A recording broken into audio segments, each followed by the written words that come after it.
주홍 같은 우리의 죄를 대속하신 예수님의 사랑을 기억하며 감사로 주님께 나아옵니다.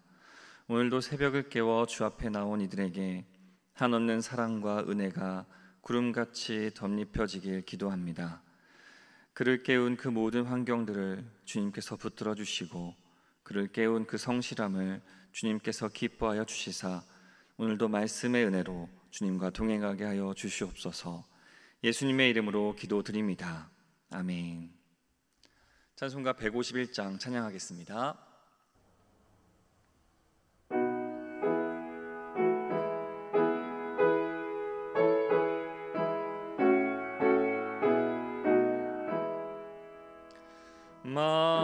만왕의 왕 내 주께서 왜 고초 당했나. 이 벌레 같은 날 위해 그 보혈을 흘렸네.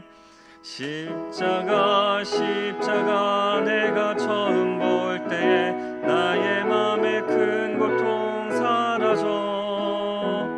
오늘 믿고서 내 눈 밝았네. 참 내 기쁨 영원하도다. 주 십자가 못 박힘은 속죄함 아닌가.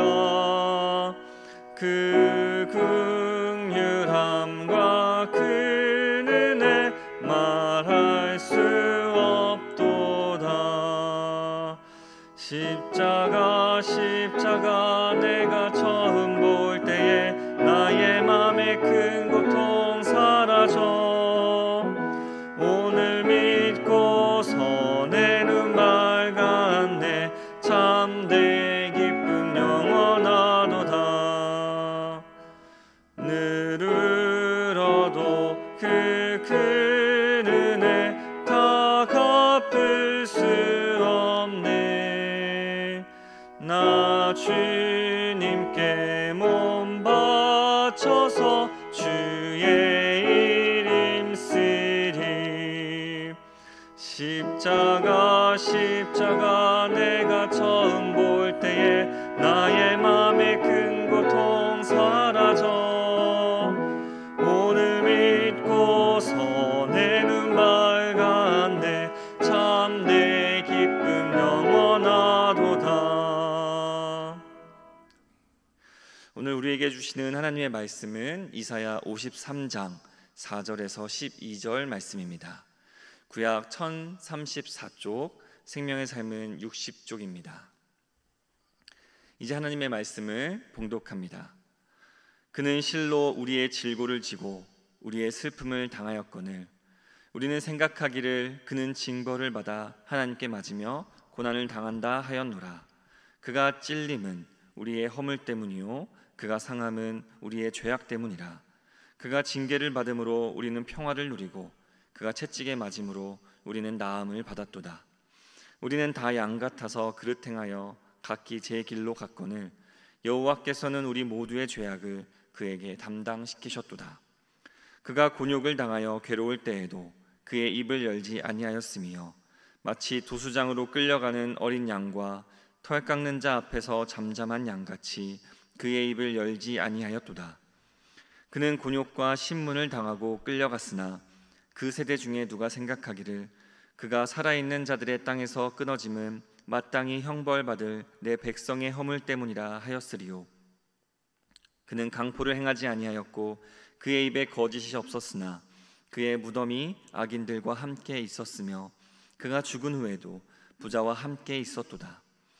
여호와께서 그에게 상함을 받게 하시기를 원하사 질고를 당하게 하셨은즉 그의 영혼을 속건제물로 드리기에 이르면 그가 씨를 보게 되며 그의 날은 길 것이요 또 그의 손으로 여호와께서 기뻐하시는 뜻을 성취하리로다. 그가 자기 영혼의 수고한 것을 보고 만족하게 여길 것이라. 나의 의로운 종이 자기 지식으로 많은 사람을 의롭게 하며 또 그들의 죄악을 친히 담당하리로다. 그러므로 내가 그에게 존귀한 자와 함께 몫을 받게 하며 강한 자와 함께 탈취한 것을 나누게 하리니 이는 그가 자기 영혼을 버려 사망에 이르게 하며 범죄자 중 하나로 헤아림을 받았음이니라. 그러나 그가 많은 사람의 죄를 담당하여 범죄자를 위하여 기도하였느니라. 이 말씀은 살아계신 하나님의 말씀입니다. 아멘. 온라인 새벽 예배로 참여하시는 모든 성도 여러분을 주님의 이름으로 환영하고 축복합니다. 고난 주간의 한 시간들을 되돌아보면서 우리는 예수님께서 큰 소리에 둘러싸여 있었다는 것을 볼 수 있습니다. 예루살렘 성에 입성하실 때에 많은 사람들이 큰 소리로 외쳐 불렀습니다. 호산나, 다윗의 자손이여, 찬송하리로다. 주의 이름으로 오시는 이여, 가장 높은 곳에서 호산나. 이렇게 사람들의 환호 소리와 함께 예수님은 예루살렘 성으로 들어오셨습니다. 이튿날 성전에 들어가신 예수님께서는 장사하시는 자들의 상을 뒤집어 엎으시면서 또한 소리 지르셨습니다. 내 집은 기도하는 집이다. 이렇게 예수님의 처절한 외침이 성전을 강도의 소굴로 만든 이들을 내쫓으셨습니다. 그리고 예수님은 무화과 나무 열매를 꾸짖으시며 마지막 때를 준비하진 않는 이들에게 경고의 메시지를 말씀하셨습니다. 이튿날 여러 가지 비유로 가르치시고 바리새인들과 서기관들과 논쟁하시면서 그들의 무지와 어리석음을 책망하셨습니다. 예수님은 말씀하셨고 또 그 말씀으로 가르치시고 또한 이기셨습니다. 잡히시기 전에 예수님은 제자들과 함께 성찬을 나누시며 말씀하셨고 이후 겟세마네에 올라 처절한 고통을 하나님 앞에 토로하며 기도하였습니다. 머리를 땅에 박으시고 이 잔을 내게서 지나가게 하여 주소서라고 간구하였습니다.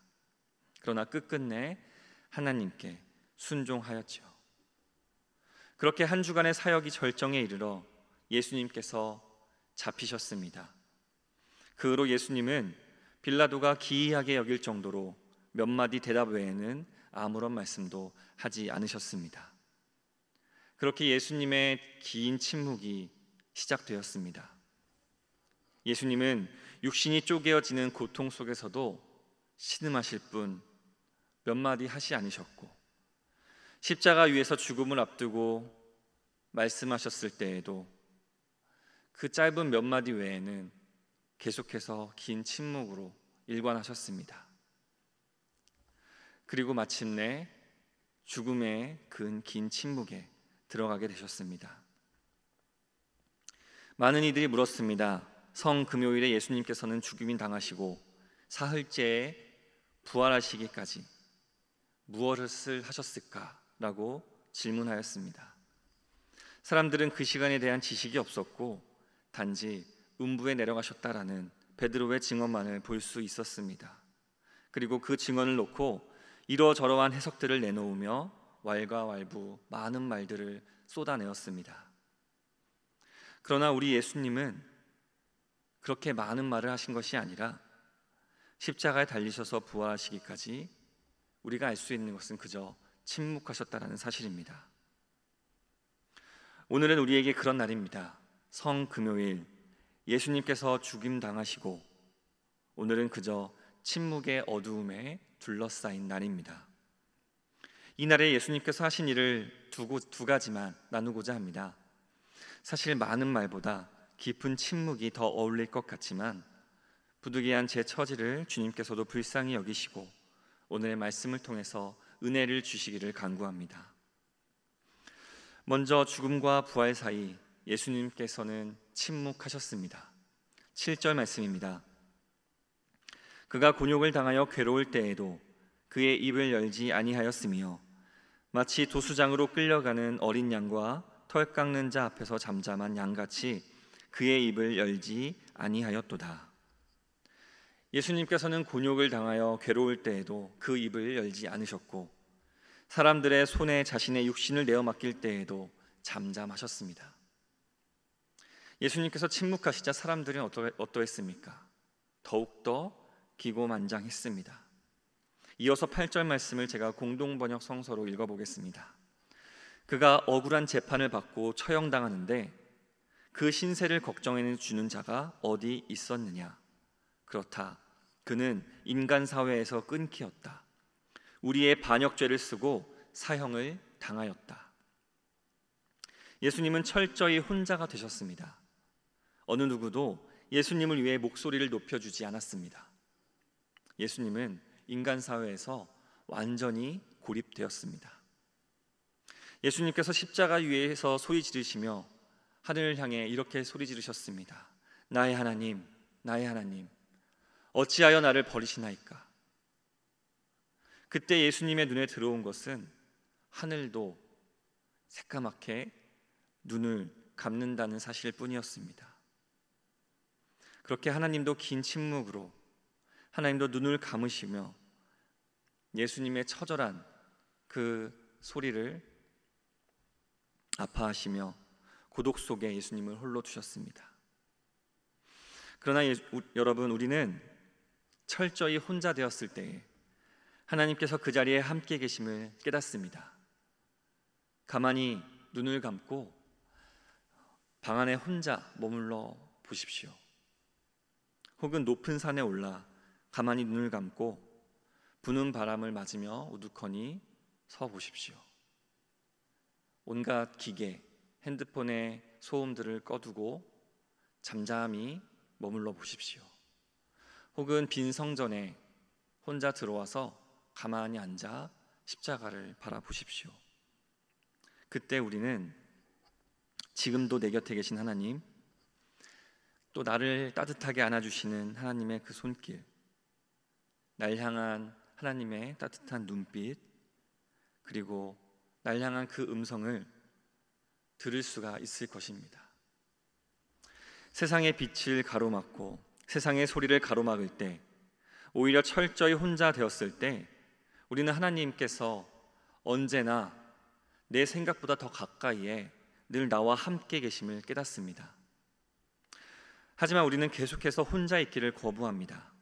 TV를 통해 세상을 들여다보고 싶어하고 유튜브나 SNS, 전화나 편지로 계속해서 세상과 다른 이들과 연결되어 있고 싶어합니다. 그리고 내가 소외되는 것을 극도로 두려워하지요. 하지만 우리가 그렇게 그런 것에 계속해서 깊게 매달리면 매달릴수록 우리에게 돌아오는 것은 공허함 뿐입니다.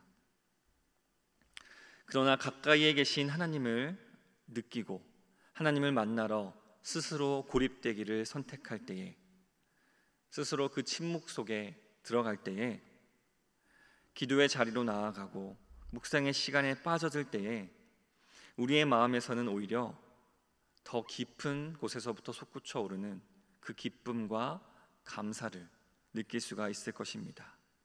또 때로는 평안의, 또 위로의 그 눈물을 쏟아낼 줄도 생각됩니다. 세상과의 단절은 오히려 하나님과 연결되는 통로가 됩니다. 그리고 하나님과 연결됨으로써 다시금 세상과 바르게 연결됩니다. 11절 하반절 말씀을 다시 한번 공동번역으로 읽어보겠습니다. 나의 종은 많은 사람의 죄악을 스스로 짊어짐으로써 그들이 떳떳한 시민으로 살게 될 줄을 알고 마음 흐뭇해하리라. 우리 예수님은 침묵 속에 그 모진 고통을 감내하시며 우리의 죄악을 짊어지셨습니다. 그리하여 우리를 다시금 세상과 연결시켜 주었습니다. 우리로 떳떳한 시민으로 살게 하셨습니다. 세상 가운데서 버려지고 인간 사회에서 끊어졌다 생각되는 그때에 오히려 우리는 예수님과 연결되고 또 예수님으로 하여금 다시 한번 떳떳한 시민으로 살게 됩니다. 예수님은 그런 우리를 보시면서 마음 흐뭇해 하십니다.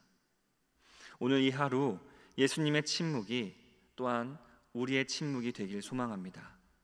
침묵으로 더 깊이 하나님과 연결되고 세상과도 다시금 바르게 연결되는 성도 여러분 되시기를 축원합니다. 두 번째로 예수님께서는 오늘 무덤에 머물러 계셨습니다. 그것도 불의한 자들과 함께 말이죠. 9절 말씀입니다. 그는 강포를 행하지 아니하였고 그의 입에 거짓이 없었으나 그의 무덤이 악인들과 함께 있었으며 그가 죽은 후에 부자와 함께 있었도다. 예수님은 아무런 죄가 없으셨습니다. 그러나 죄인들과 함께 처형당하셨죠. 예수님의 좌우에는 강도들도 있었습니다. 흉악한 자들만이 받는다는 이 십자가 처형, 그 사실을 고려할 때에 그 좌우에 있었던 강도들의 죄가 얼마나 흉악했는지는 미루어 짐작할 수 있겠습니다.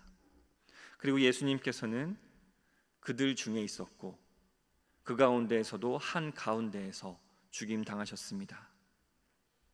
오늘 말씀에서 나타나는 부자는 불의한 자를 가리킵니다. 그렇기 때문에 예수님은 죽임당하신 후에도 불의한 자들과 함께 묻혀 있다고 이사야 선지자는 예언의 말씀을 기록하였습니다. 그러나 여기서 우리는 또 한 번의 역설을 볼 수 있습니다. 예수님께서는 무덤에 머무르시며 십자가의 극심한 고통을 이제 다 끊어내셨습니다. 믿는 자의 죽음에서 우리는 영원한 안식을 이야기합니다. 의인의 죽음은 오히려 천국을 소망하게 합니다. 죽음에 이르는 듯한 극심한 고통이 우리의 삶을 억누를 때가 있습니다. 그러나 이 땅에서 수고하고 무거운 짐진 자들을 예수님께서는 다 내게로 오라고 초청하십니다.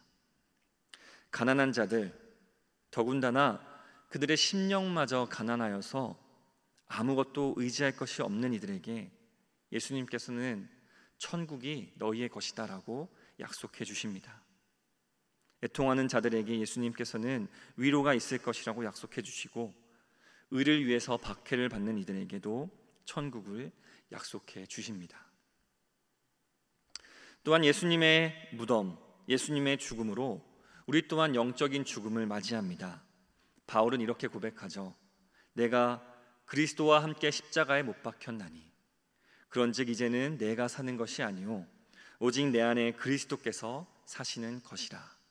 이제 내가 육체 가운데 사는 것은 나를 사랑하사 나를 위하여 자기 자신을 버리신 하나님의 아들을 믿는 믿음 안에 사는 것이라. 우리는 모두 예수님과 함께 십자가에 못 박힌 자들입니다. 우리가 그분과 함께 그 무덤에 묻힌 불의한 자들입니다. 예수님의 무덤은 그저 어둡고 축축한 곳이 아닙니다. 우리로 거듭나게 하고 또 우리로 소망을 주는 그러한 장소입니다. 전에 우리가 불의한 자들이었지만 이제 우리는 예수님의 그 무덤에서 함께 죽음으로써 그 불의한 상태에서 벗어나게 됩니다. 우리는 본래 각각 배부르고 등따숩게 살던 욕심쟁이 부자와 같았지만 이제 예수님의 십자가에 함께 못 박히고 그 무덤에서 다시 살아난 믿음의 사람들이 되는 것입니다. 오직 예수님의 죽음에 동참하는 자가 될 때 예수님의 죽으심을 묵상하며 함께 깊은 심연으로 들어가게 될 때에 우리는 그곳에서 이 부활의 소망을 발견하고 새 생명을 기쁨으로 누리게 됩니다. 오직 예수님 안에서 우리를 위하여 자기 목숨을 내던져 죽으신 그분 안에서 우리가 나음을 입고 용서를 받고 구원의 기쁨을 맛볼 수가 있습니다. 예수님의 깊은 침묵이, 예수님의 무덤이 나의 침묵이 되고 나의 무덤이 되고 또 예수님의 십자가가 나의 십자가가 되길 간절히 소망합니다. 오늘 이 말씀 가운데 잠잠히 머무르시며 부활의 빛이 떠오름을 소망 가운데 바라보시는 모든 성도 여러분 되시기를 간절히 축원합니다. 기도하겠습니다. 예수님, 우리를 위한 그 십자가 사랑에 감사를 드립니다. 예수님의 침묵이 나의 침묵이 되어 그 사랑을 더 깊이 누리게 하시고 예수님의 죽으심이 나의 죽으심이 되어 연약한 인생, 가난한 인생, 병약한 인생, 죄로 물든 인생, 애통한 인생들이 이제 소망을 얻게 하여 주시옵소서. 이를 위해 계속해서 기도하시는 고은 원로 목사님의 신원을 강건케 하여 주시고 그 기도와 말씀의 사역에 힘을 더하여 주시옵소서. 허요한 위임 목사님을 성령의 능력 가운데 붙드시어 도시의 아픔을 어루만지고 상한 이들의 눈물을 닦아주는 능력의 종이 되게 하여 주시옵소서. 오늘도 주님께 아끼지 않고 각종 봉헌으로 드린 그 손길을 기쁘게 받아주시고 또 그 손길마다 복 내리시어 그 손이 마르지 않도록 채우시며 차고 넘쳐서 이웃에게까지 흘려보내는 놀라운 은혜를 허락하여 주시옵소서. 귀한 헌물이 사용되는 곳마다 하나님의 나라가 확장되는 역사를 이루어 주시옵소서. 이 모든 말씀 부활의 능력과 부활의 소망을 주시는 예수님의 이름으로 간절히 기도드립니다. 아멘. 하늘에 계신 우리 아버지, 아버지의 이름을 거룩하게 하시며 아버지의 나라가 오게 하시며 아버지의 뜻이 하늘에서와 같이 땅에서도 이루어지게 하소서. 오늘 우리에게 일용할 양식을 주시고 우리가 우리에게 잘못한 사람을 용서하여 준 것 같이 우리 죄를 용서하여 주시고 우리를 시험에 빠지지 않게 하시고 악에서 구하소서. 나라와 권능과 영광이 영원히 아버지의 것입니다. 아멘. 이 시간 기도하실 때 나라와 민족, 교회를 위해 그리고 오늘 말씀을 놓고 계속해서 기도의 자리로 나아가시기 바랍니다.